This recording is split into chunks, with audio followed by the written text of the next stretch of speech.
Good morning, almost afternoon. My name is Cristina Mejia. I come from the Universal American School in Dubai. I am Colombian, brought up in the States, but now I am working in Dubai. I am a drama teacher and an actress.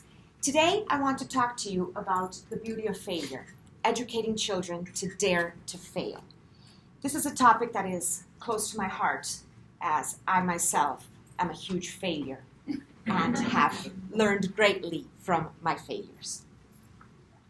The Bent Pyramid in Egypt. It was built 2,600 years ago, but it was built after a series of mistakes, a series of failures, and they had to constantly modify their original plan to avoid it from falling.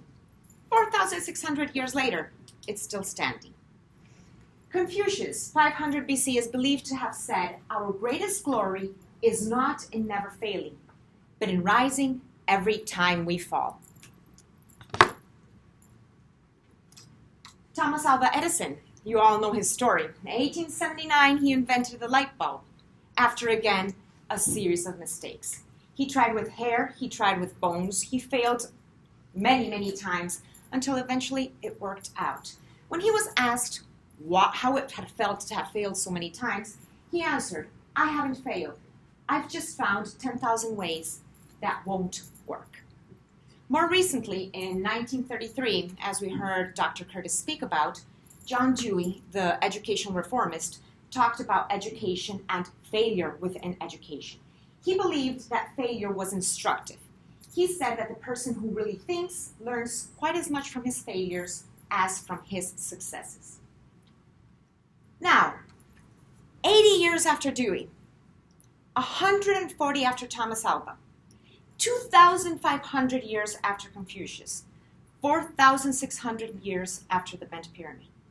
How is it possible that we still consider failure to be an embarrassment, a disappointment, something that we need to avoid?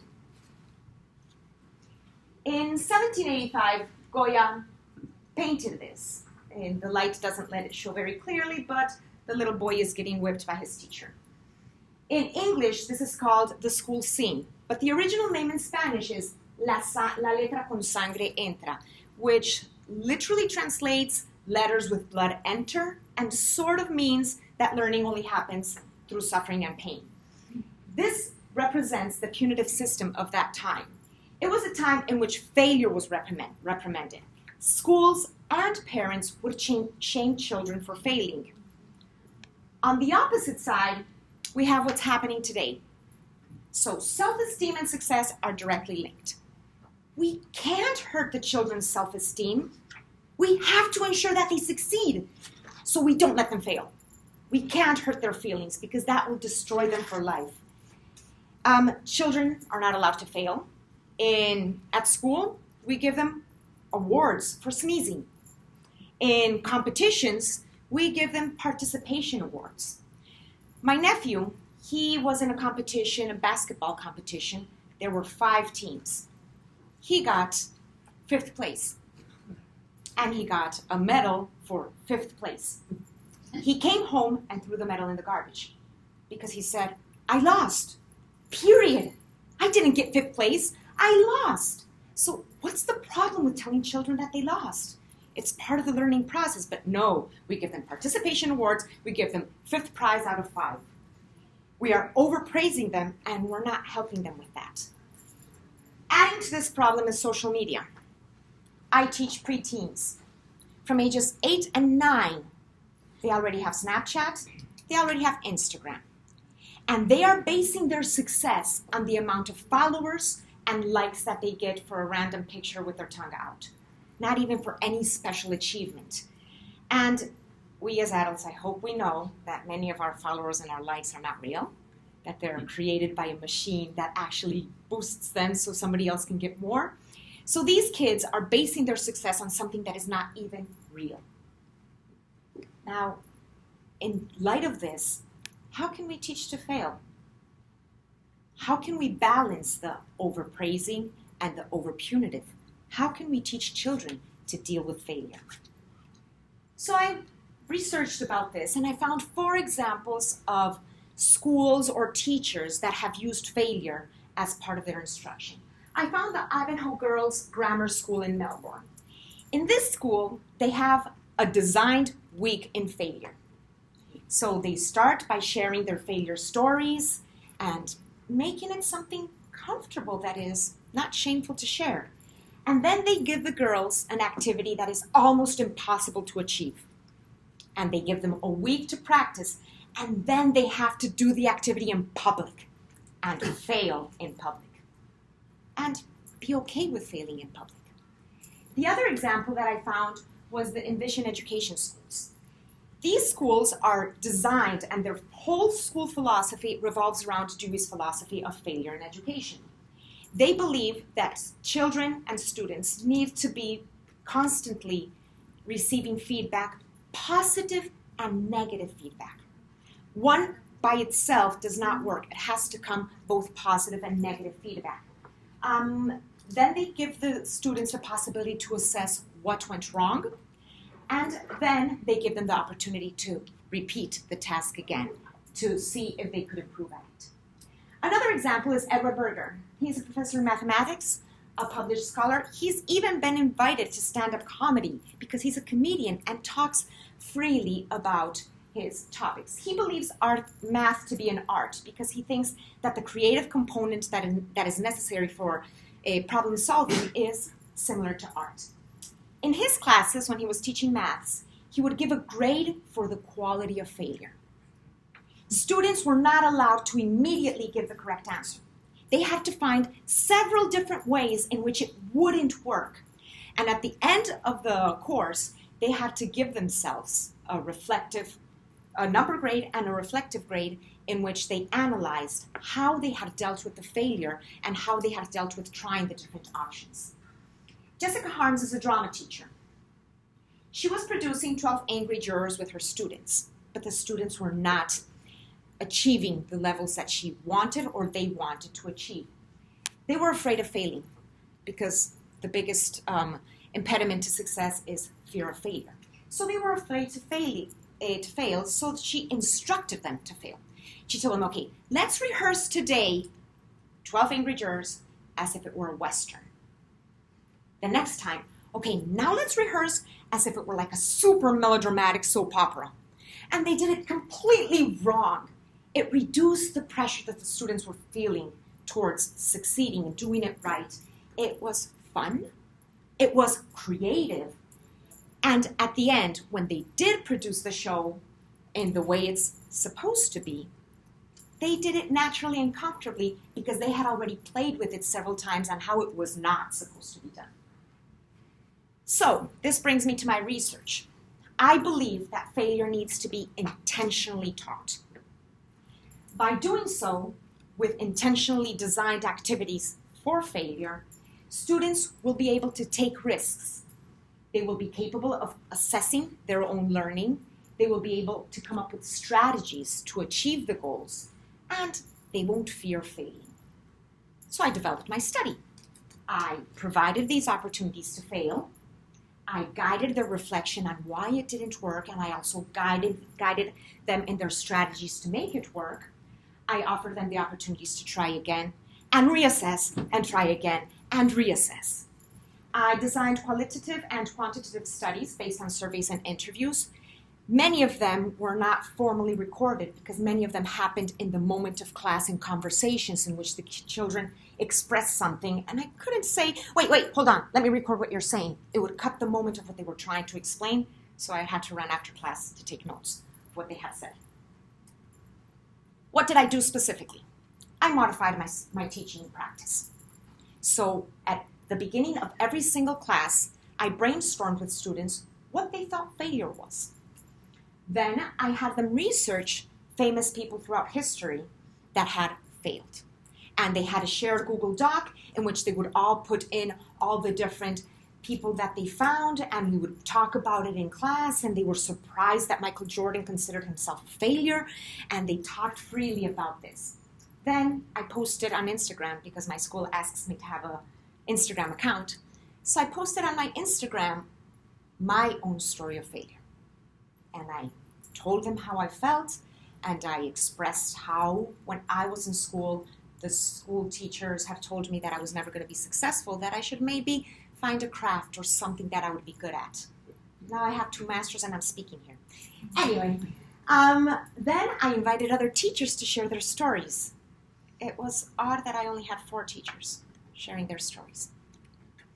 Then I invited the children to share my Instagram video with their parents.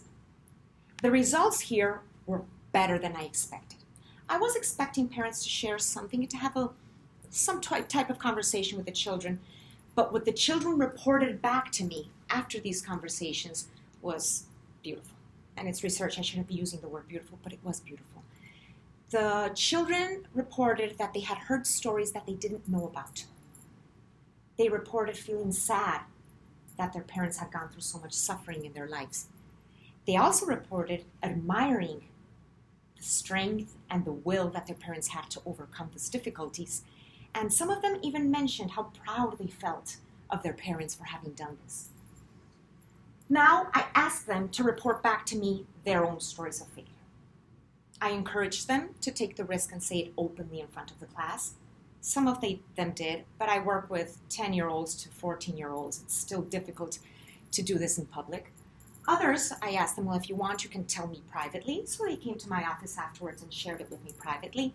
Others, I told them, you can just send me a little email telling me your story.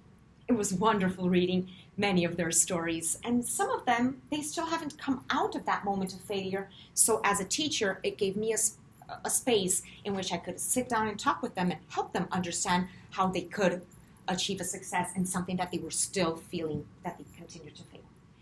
Now, in my practice in class, I started using the word failure constantly. It was part of my vocabulary, but I added beauty to it. So I would give them an activity and I would tell them, okay, I'm going to give you 3, 4 of the steps of the instructions. You don't need to know more because you're going to fail at it anyway, so who cares? Let's just give it a try. At first, the kids were panicking. After a while, they got used to this model, and so give it a try after they finished the game as a drama teacher and an actress. They would look at me and I'm like, oh my God, you failed beautifully at that. Why did you fail? They started raising their hands up, explaining why it didn't work. And I'm like, okay, if I gave you the opportunity to try again, what would you do differently? Hands raising, different strategies and different ways of doing it differently. Then I would ask them, do you want to try again? All of them eagerly wanted to try. Today, when I tell them let's do a game, they don't even ask for more explanations. They're already perfectly comfortable to know that the first time that they do it, they're going to fail beautifully at it. Then I designed activities that were intended to fail. So this is a Meisner activity. Doesn't matter if you don't know who he is. And what the students have to do is they have to build 4 houses of cards. Each house has to be the same suit. The suits have to be inside. They have to build them on an uneven surface. They have 5 minutes time, and they have somebody nagging at their ear, annoying them. Do you think they succeeded? No. They all failed at it. After they failed, I wasted, and I put it in inverted commas because I've come to realize that that constant feedback and the constant conversation actually has made my teaching easier after a few weeks of it.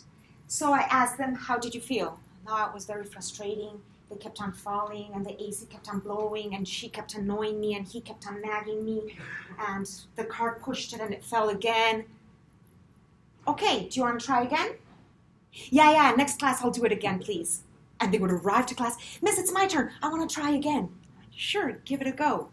Then I asked them, okay, how did you do? Oh, I did really well. No, you didn't. You didn't build 4 houses. You failed. No, I didn't, miss. Last time I didn't build any. This time I built 2. I succeeded.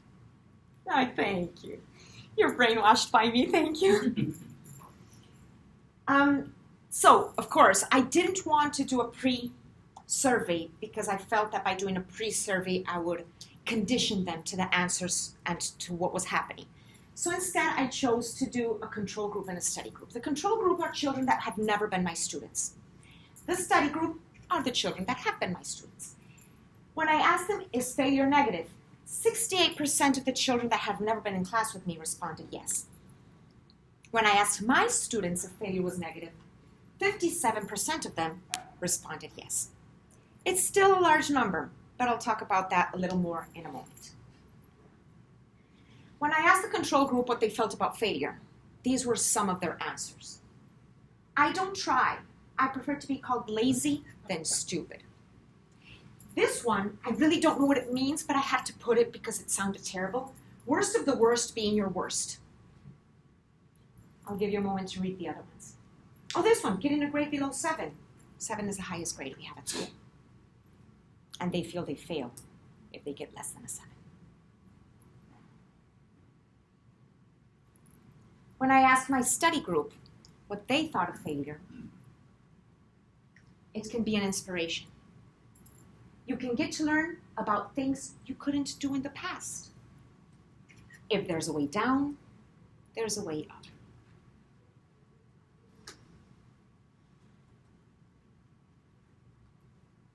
Now, this is a point of statistics that impressed me a lot. When I asked the parents, do you teach children that failure is part of a learning process? 51% of the parents responded yes. When I asked the children, do your parents teach you that failure is part of the learning process? 1% responded yes. So I'm not judging us as teachers or parents, saying that we don't do it. We might be thinking that we're doing it, but the message is not getting out there. The kids are not understanding it. That is why it has to be intentionally taught, because what we're doing is apparently not working. So when I talked about the 57% versus the 68%, it might be only 11%, but it was only 3 months. Only twice a week that I see them. And I was the only teacher doing it. I joined forces with the science teachers and asked them to let me survey the children after they did an egg drop, because in science, failure is data. Failure is not embarrassing in science, failure is data. And I asked the children about their failure in achieving the egg drop without the egg dying. And I asked them how failure was seen as data for them, and I asked them how they could transfer this into other areas. But that was pretty much it. Conversations with teachers and parents, on most instances, failure was negative. So 11% with the external context that the children are in, I think it's quite cool. If more of us adults are doing this, then maybe the number will get better.